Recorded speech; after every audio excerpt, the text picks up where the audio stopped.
Thank you so much for doing this. Appreciate it. I hope you're having a fantastic summer. How are things going? Things are going great. Actually, just got back last night from Cincinnati. My youngest son, Justin, got married. And it Oh, was a fantastic, fun wedding. I got to say, it was not just because it was my son, but we had a blast. well, congratulations. A lot's happening in Leafs Nation, as you know. First and foremost, were you surprised by the news last week, the timing of the press conference? Um, Kind of yes and no. I mean, I think it was inevitable that it was going to happen at some point. I thought maybe they would have waited till the end of the season and Johnny's contract was up and see where things were at that point. Um, so I mean, I'm not surprised. And it's funny because on my way down there, I got a call from Brendan Shanahan to invite me to the press conference. And I said, well, I'm on my way to Cincinnati. I think my son's wedding is a little more important. And he had a little chuckle out of that. Anyway, Hmm. the question is it going to make any difference in, the long term as far as playoffs and that sort of thing? And I guess we're going to have to wait and see. Yeah, Rick, I was of the same ilk as you. I thought they'd wait till the end of the season if they've waited this long anyways, but why, in your opinion, do you think they did decide to make the move before John's contract was over? Well, I think it was probably because of all the changes, like bringing in a couple of new defensemen, a new coach, GM that's only in his second season.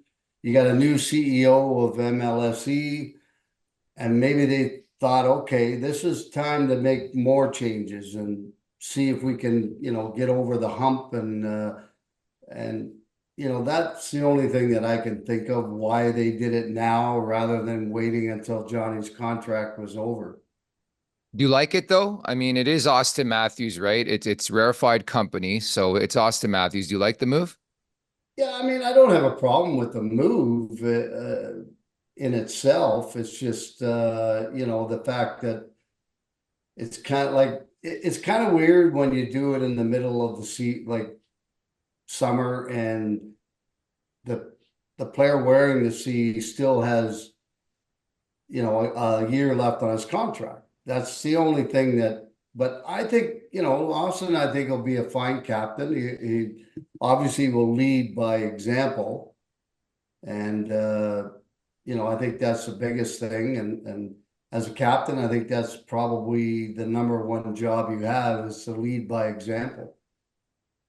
And obviously, John Tavares, he seemed to be more of a silent leader, like lead by example, and his professionalism and the class that he ran in was pretty top notch. But do you think Austin's going to have, a different mentality in that locker room and try to bring a different set of leadership towards the room? That's a good question. I mean, the best part about it, I guess, is that he still has Johnny there to kind of help him a little bit with some of the things that he might have to go through. I know when I was named captain, I mean, I was 22 years old, Yeah. and thank God I had Boreas Salming right beside me to help me, navigate my way through everything. And he's going to have guys that he's familiar with that are going to help him as much as they possibly can. I know you have a bit of a history with John Tavares. Have you spoken to him since all this went down? And along those lines, how have you made of everything the way he's handled it? I think he's handled it very well. Now, was it his choice? You know, Nobody really knows. And I know Johnny pretty good, and he's a good person.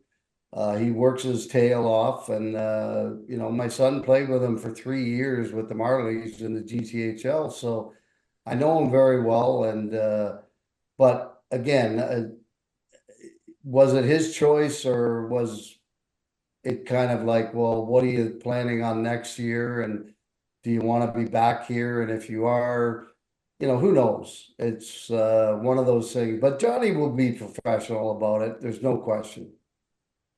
Yeah, he is a very professional guy. There's no question about it. But can you kind of tell our audience a little bit? I mean, you were, as you mentioned, a captain to the Toronto Maple Leafs. Very rare company when you go back in history to see how many men have been in that position.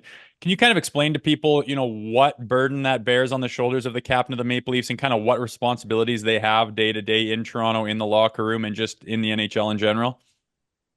Well, I think the biggest thing is obviously leading by example. But the thing is especially when you're the captain, and I've said this many times, in a city like Toronto or Montreal or probably all the Canadian cities for that matter, I mean, if you can't because I mean, we all read the newspapers, things were said about different players and so on, and you have to have the ability to let that roll off your back and go out and do your job and not worry about it. And if he's able to do that, then I think everything will go down fine. Uh, but if you can't let things roll off your back, you can't perform in a place like Toronto and Montreal. It doesn't work. You got to be able to put whatever you heard or read aside and go out and do your job. Certainly a pressure cooker. I mean, it goes without saying. We've referenced it a couple of times here in the interview already. You spent what, 4 seasons as a captain, one of only 26 men to do so. Aside from the fact that you were stripped and hate to bring that up, but what was your experience like overall being the captain of the Toronto Maple Leafs? That's so cool. It was incredible, really. It was unfortunately we had Harold Ballard, and so that wasn't great. But aside from that, we had good players, we had good people in the room, and at the end of the day, it was a great experience for me, and it kind of taught me a lot. And like I said, having Boris Salming beside me, we had an older team, so if I said anything, if anybody stood up and said anything, he would stand right up and say, "Hey, he is our captain. You listen to him." And so I had that benefit, which obviously was great. For sure. How about the Leafs in general? I know you're following them pretty closely. What's your overall thought on their offseason and what's your take on what could happen this season? Are you optimistic? Um, well, yeah, I'm definitely optimistic. They've solidified their defense a little bit more. Um, Still a question mark in goal, maybe with Wall, can he stay healthy? The guy they brought in from Florida obviously had good numbers. So, yeah, I'm optimistic, but again, you got to look at the last 20 years and the fact that this team has won one playoff round in what, 20 years now. Yeah. And it's the old saying, definition of insanity is doing the same thing over and over, expecting different results.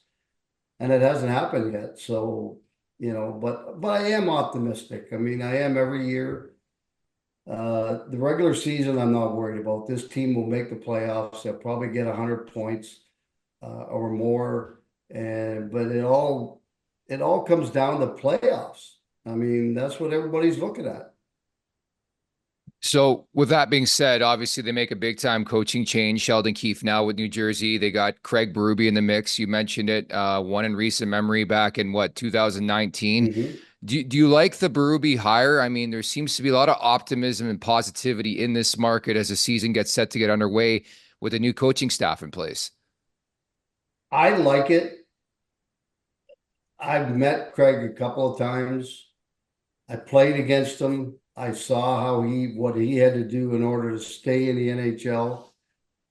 I think he's going to bring a little bit different vibe to this team, and I think they're going to be more of a, you know, hard team to play against, play good defense. Um, I'm pretty sure it's going to be a little bit different the way the Leafs play than the way they played before. It's not going to be run and gun. As soon as the D gets the puck, the forwards are blowing the zone. I think there's going to be a little bit more accountability in those areas with Berube. I think he's going to demand that. And I'm pretty sure that you're going to see a little bit different style of play from this team. What's your prediction just to wrap here in Auston Matthews? Obviously, pretty elite company with yourself in terms of 50 goal scorers with this organization, coming off a 69 goal campaign. Now the captain of the Toronto Maple Leafs. You think more of the same with Auston Matthews? And when you watch him on a nightly basis, what goes through your mind, Rick? I don't see anything different happening this year, whether he's got the C or he doesn't have the C. He's an elite goal scorer, and he's going to be 50 plus. I don't think it really matters. He's one heck of a hockey player and a goal scorer, and he's going to put up numbers, no question. But it's all about the Stanley Cup playoffs, right? We'll see what this Leafs team can do come the springtime, right? Yeah, exactly. I think that's the biggest thing is, yeah, the regular season's fine, but what's going to happen in the playoffs? And I think that's what everybody is waiting for. Rick, thank you so much for your time today. It's great to catch up with you. We'll talk soon, okay? Absolutely. Thank you very much, guys. Make sure to check out more of our content right here on the Leafs Nation YouTube page. We got long form interviews, we got clips, we got epic rants by Jay Rosehill. We simply have it all. And don't forget, you can find out much more at theleafsnation.com. Thanks so much for watching.